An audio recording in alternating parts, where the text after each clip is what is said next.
Amid growing concern worldwide about the situation in Ukraine, President Macron has been holding talks in Moscow with President Putin. The French president said he hoped discussions would begin a process of de-escalation and reduce the possibility of a Russian invasion. But today, the British Defence Secretary Ben Wallace announced a further 350 British troops will be sent to Poland in the spirit of solidarity with neighbouring Ukraine. There are estimated to be 100,000 Russian troops deployed close to Ukraine's border.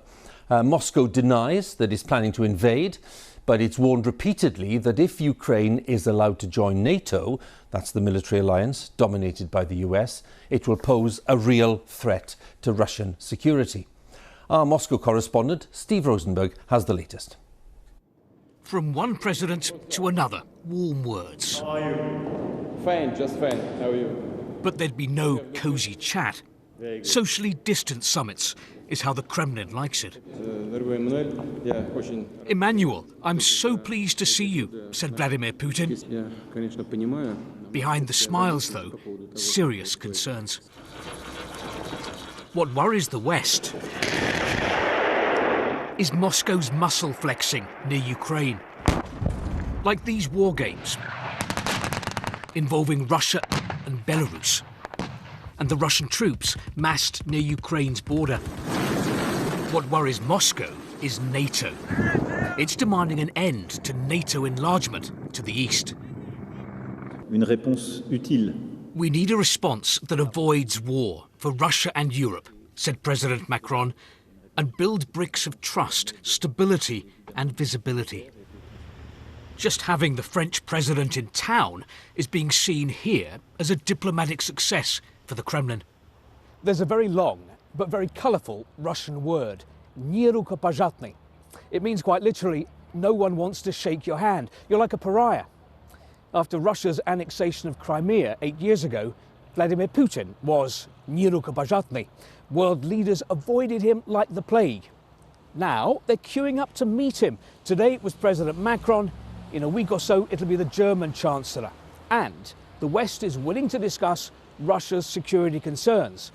That's why Moscow believes that coercive diplomacy is working. But what if diplomacy fails? America has sent these troops to Poland to protect NATO's eastern flank in case of a Russian military escalation in Ukraine. And to signal transatlantic solidarity, Germany's Chancellor Olaf Scholz flew to Washington for talks on the crisis with President Biden. If Russia makes a choice to further invade Ukraine, we are jointly ready and all of NATO is ready. Moscow insists that it is the victim here, that Russia is a besieged fortress, threatened by America, by NATO, by a Ukraine hostile to Moscow. What the West is struggling to work out is, if diplomacy ends, what will Russia do next? Steve Rosenberg, BBC News, Moscow.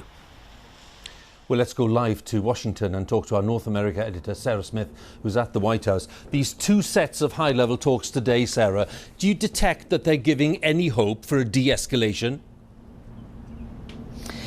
Well, there is still talk of a search for a diplomatic solution to this crisis, but President Biden today was very much warning Vladimir Putin of what the consequences would be of taking any military action against Ukraine, saying it would be a giant mistake and would provoke the most severe economic sanctions ever imposed, including the stopping of Nord Stream 2, a major gas pipeline between Russia and Germany. And as he was standing beside the German Chancellor, he wanted to stress that there would be a united Western response. It was rather surprising at that press conference to hear the President advising US citizens in Ukraine to leave because he said he wouldn't want to see them getting caught in the crossfire.